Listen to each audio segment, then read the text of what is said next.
Hi traders, I hope you're enjoying your weekend. Just a reminder that the roundtable on Monday night, 7 PM GMT, 2 PM Eastern Time, is the last free one, so please join us for that. We had great fun last week, picked a really good winner which paid out finally on Friday. We had a big move straight the day after, I should say. But got another further move down on Friday. We'll look at that in a minute. So if you are not a member, you still get a short free video every day, or most days, but you will not get the full premium look at the markets. Now for those of you who want the membership, then you have the option of the trading room and the Skype room. Okay, let's look at the markets. Actually, before we do that, just wanted to go back to this tally. I think it's well worth looking at this, because if it's really important to measure your performance and keep really accurate records. So these are my sort of summaries of all the calls that have been made in the videos. It actually, I have to be honest, it includes a couple of trades at the back end of last year, literally the last few days of December 2010. But so far we have had 3,296 points. There's 3 trades here which are still open, which I'll talk about later. We've had 2 stop outs giving us a 95 point loss, so the current total is just over 3,200. Obviously we'll finish this on Monday. The other thing I wanted to share with you is this. The only trade I called in the room on Friday morning was the Euro US.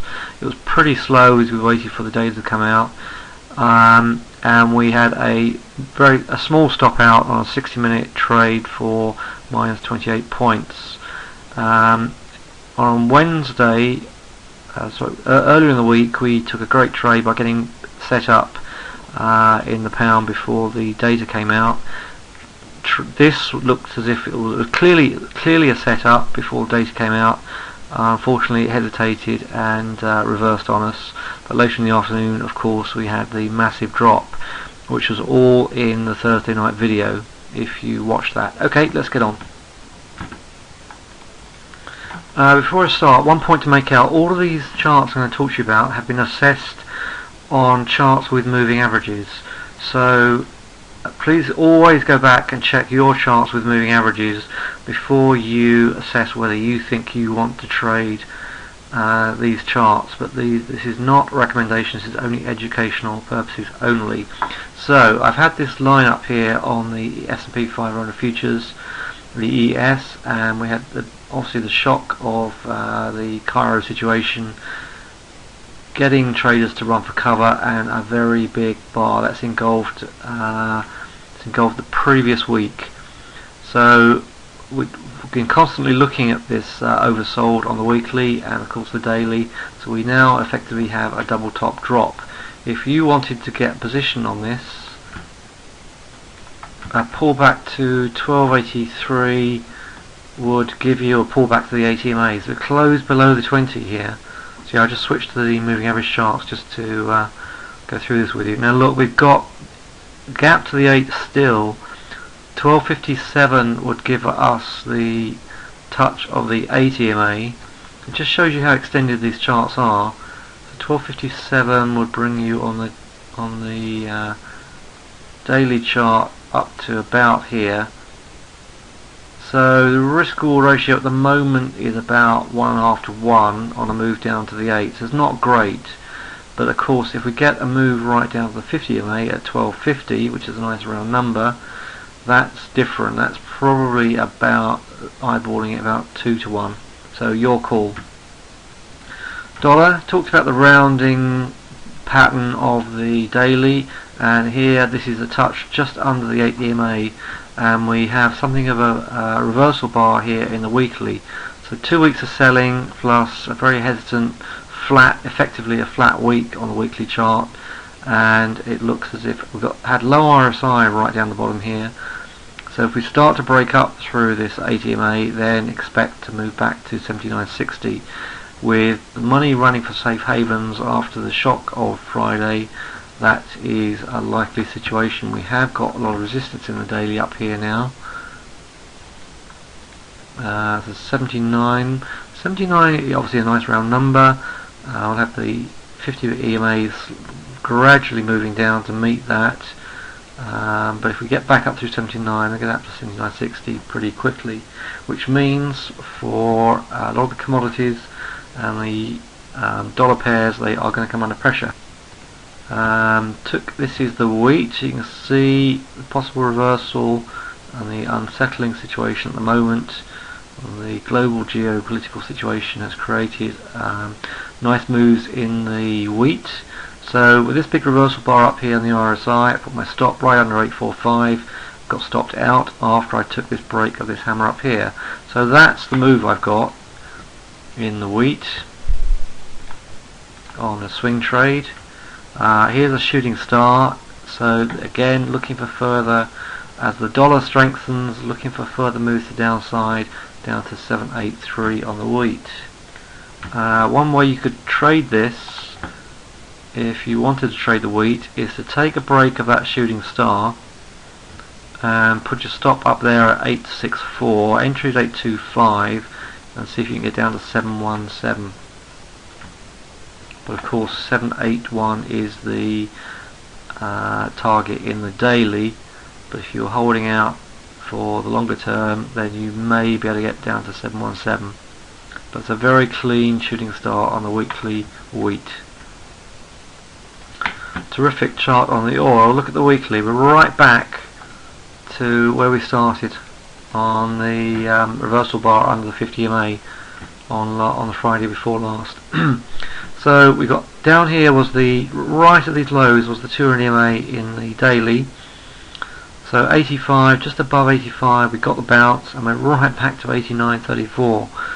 Now there's no swing longs here for me, because if you buy a pullback to 50 EMA, you've effectively got to have something like a 440 point stop. As far as day traders are concerned, I would look for a pullback to 88.90 and see if I could trade it up in the futures account up to 92. If you've got an ordinary spread betting account, then do not touch this. While we're on the subject of oil, this is a scan I did in the training room and took this break of the hammer here, took half profits off at the 200 points, and I now have a stop just below this trend line.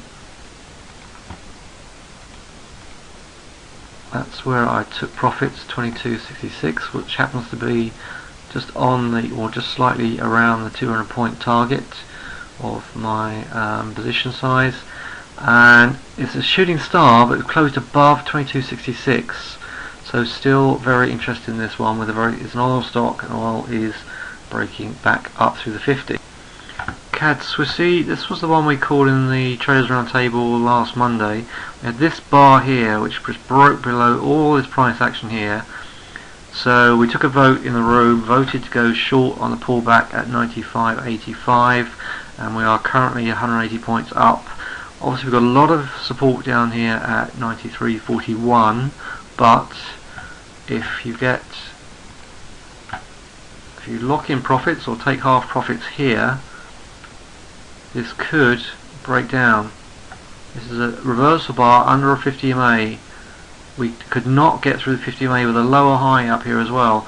This is very, very bearish and could easily break down through 93.46. If we can break down through 93.46, then we may get down to the 90 area. So very, very bearish chart. Obviously a little support around here, quite close to where we are at the moment, 93.32. I would suggest you lock in profits, keep your stop at least 2 bars back, and try and ride this one down to 90 if it gives us that move.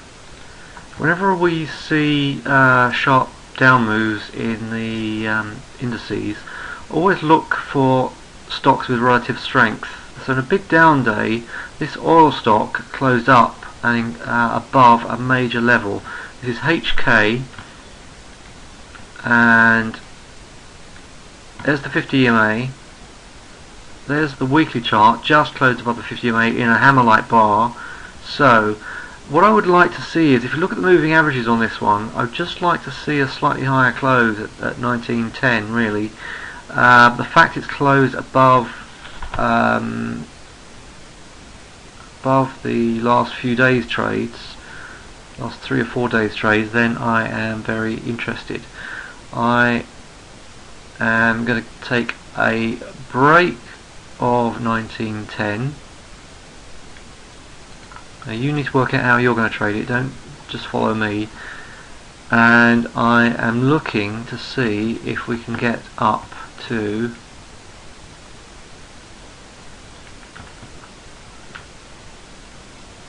see if we can get up to 22, in which case I would take half profits and get my stop under the 50 EMA and see if I can ride it up to 28. So that is an oil stock HK, trading that in line with the oil, not the indices.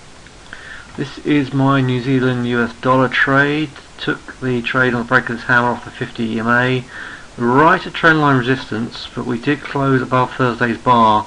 So I'm just going to keep my stop down here at 76.65 and see if we get back up to 80. I like the weekly here. We've engulfed the previous 2 weeks bars, so very happy to stay in that New Zealand US dollar weekly. This is the CAD yen. CAD yen's had 2 selling weeks and we've closed below this trend line. I am going to take a short with a stop at 83.60. Entry, which is a pullback in the weekly and the daily, at 82.45, looking to get down to 78.75 on the CAD yen. Aussie US, we did close above the 50 MA, but just looking to see, just holding back on this one because the risk reward ratio isn't there, the setup isn't there, and just going to let this one play out and see. We are below the trend line here. Just going to see if we break above this parity and then re-evaluate if it's worth going long on a break up of that trendline resistance here. Euro CAD, major resistance up here. We did close a little lower in the previous 2 weeks, sorry, 2 days. I'm 2 points up on this. Got triggered on the break of this, the open of Thursday's bar. I went right down to close below these 2 days and has bounced almost back up. So I'm still going to hold my short up here at the top, just above this bar on the Euro CAD, to see if I can get down to 134. Euro US, talked about this possible reversal bar up here. Always saw this as a major resistance level. If you look at it on your chart, you'll see what was. Look at the weekly, you'll see why. Is a reversal bar sitting up here above the 50 MA, but not wanting to short this.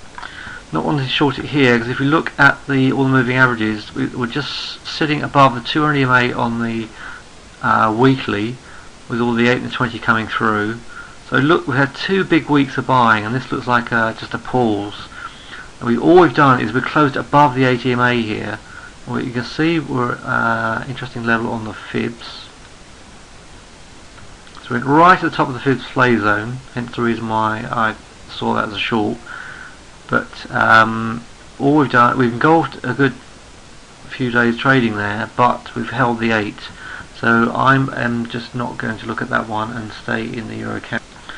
And finally, looking at this weekly pound US dollar, we've got a shoulder, head, shoulder here, but we've held the previous week's level, so we've engulfed the previous week's bar, but not closed below it.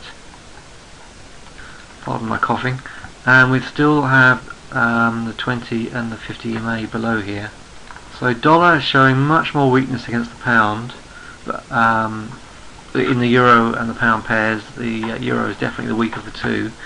Yeah, we have a very hesitant bar up here and a close below it, but just got the feeling that we are still in bullish territory. The fact we couldn't close below the 20, close below the 8, we are in bullish territory.